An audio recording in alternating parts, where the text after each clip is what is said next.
Résumé or CV. What is that? Never heard of one.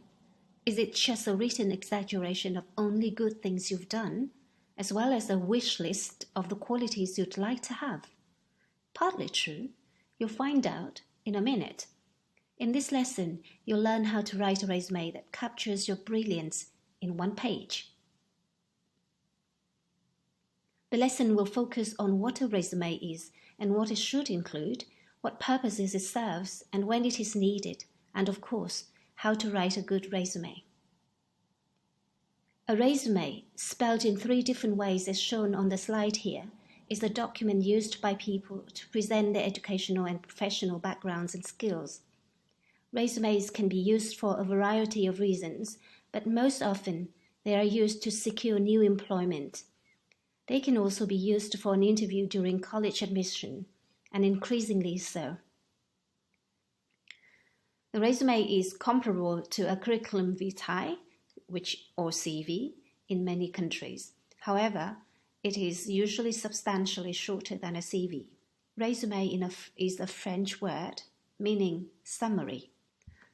First, as the name suggests, a resume has to be short. By short, I mean 1 page only. To give you a perspective, Elon Musk's real resume is 1 page.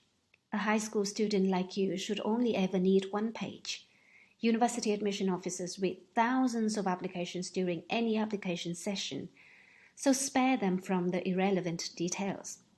Instead, you want to stand out in the competition by wisely choosing keywords such as strong action verbs, specific descriptive nouns, and concise adjectives. You will also have to catch the reader's attention to certain aspects of your background, but they should be relevant to the particular goal of your resume, such as applying for a job or a place at a university. A resume requires a clear structure with visual sections and illustrations such as graphic presentations. There are many reasons why you should start your first resume now. It's a formal document that provides an overview of your professional qualifications, including your relevant work experiences, skills, education, and notable accomplishments. You'll be using it for different purposes at different times in your life, and you can build it up as you've gained more experiences, learned new skills, and achieved more qualifications. It is important for high school students in their university application, as most universities require one now, and a resume is always required to secure an interview for an internship or a job. Once you've had the first draft of your resume, it can also help you reflect and match yourself with the kind of job or university program you are looking for. It also helps you to diversify and strengthen your writing skills, as the resume requires a unique style of writing.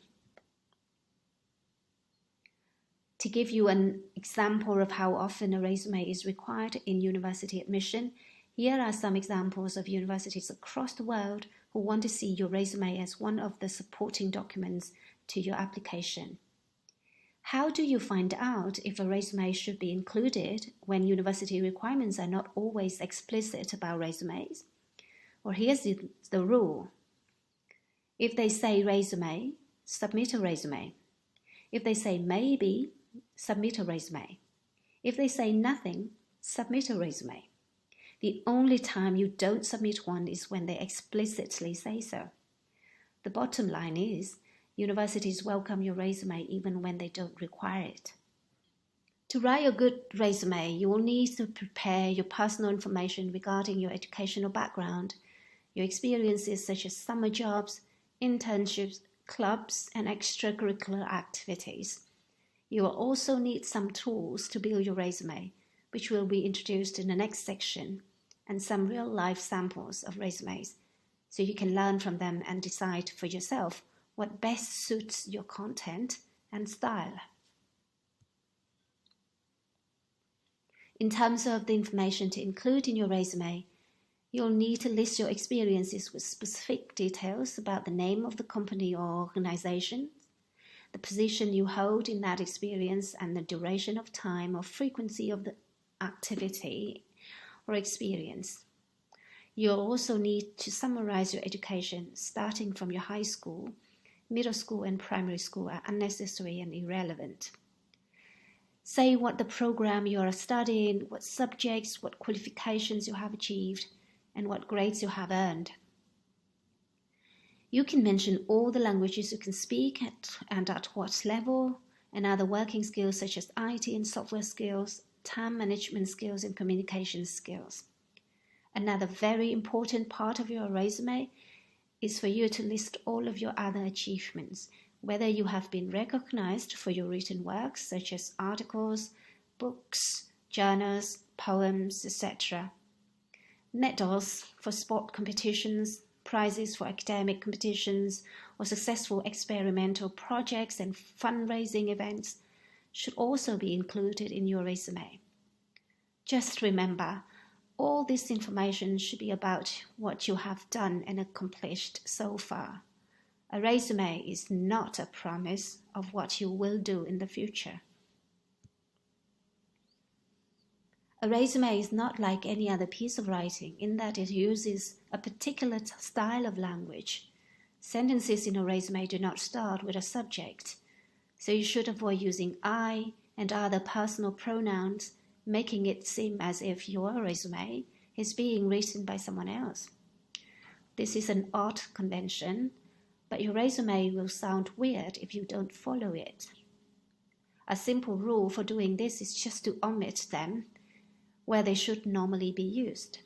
For example, you should write, managed a team of 10 people to reduce business costs, instead of, I manage a team of 10 people to reduce our business costs. At fast reading, most resumes or CVs have around 20 seconds to stand out. Anything that is not immediately clear will be ignored. Do not write in passages. Short and succinct sentences are highly advisable and can be even presented with bullet points. Be very careful trying to impress with big words. Also, be careful to ensure accurate grammar. A resume is another opportunity for you to show your language ability. So be consistent throughout the document, keeping a consistent style, including use of fonts, words, and layout. It's also important to use keywords that are indicators of problems that you have solved without blaming anyone, such as failure, challenge, inadequate, broken, complaints, inefficient, or indicators of success that you have achieved, such as succeed, complete, finish, on time, deliver, win, certify, eliminate, deploy, or sold. Exceptions can be applied when you are applying to a specific program or highly technical job. For example, jargons can be used in listing experiences in software systems, but keep such words to appropriate section only. Remember that the first person to filter out the majority of applications may not understand jargons. Here are some useful tools for you to start building your first resume once you have listed relevant information needed for the content of the resume. Microsoft Office has some simple templates that you can use. Google Docs also offers a few simple templates. When you are about to create a new document, simply create it from a template instead of a blank one. There are many other online tools, but most of them will charge you some fee to download a high-resolution version of your resume. I personally find the free version from Canva, Résumé.com, and Zeti is good quality. These tools are also easy to use and have some neat and presentable layouts.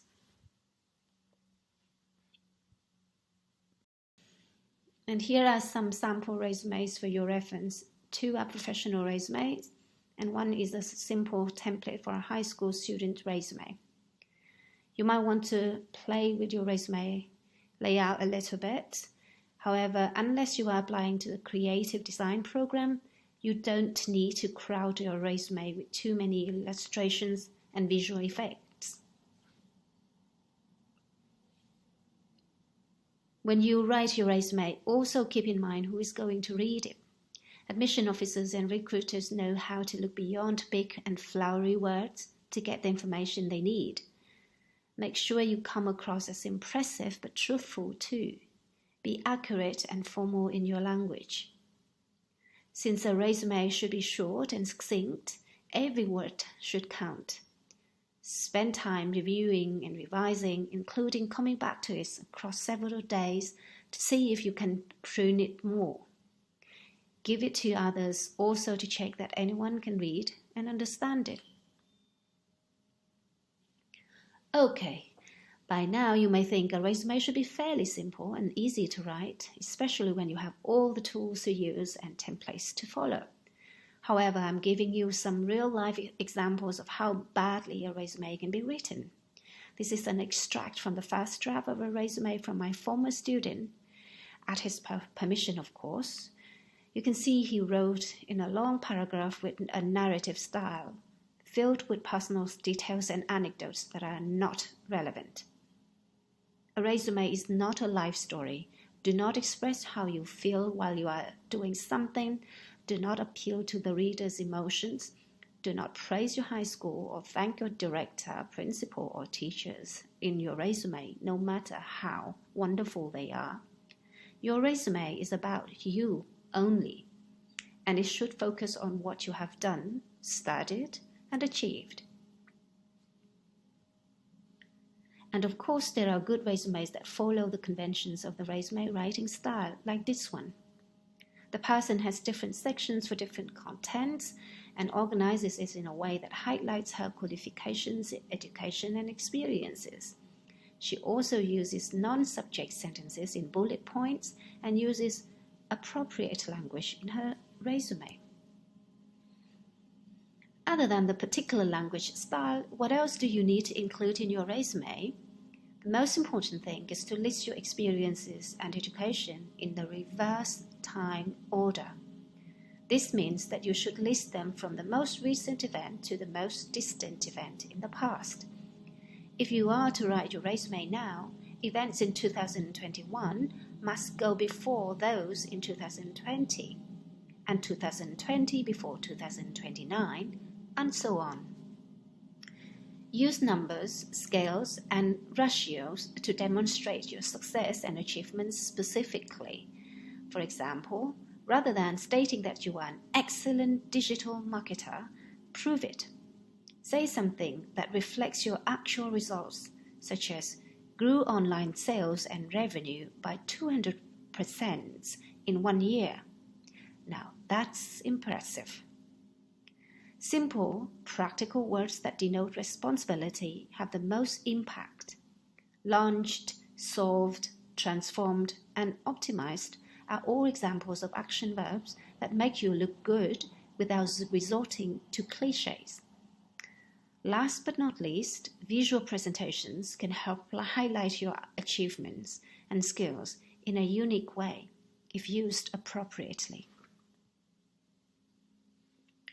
One of the ways to be specific in your resume language is to use concise action verbs for your responsibilities. Here is a sample list of action verbs to talk about your different skills, such as communication, management, organizational skills, and teaching skills. You can also research for more verbs online and diversify the word choice for your resume.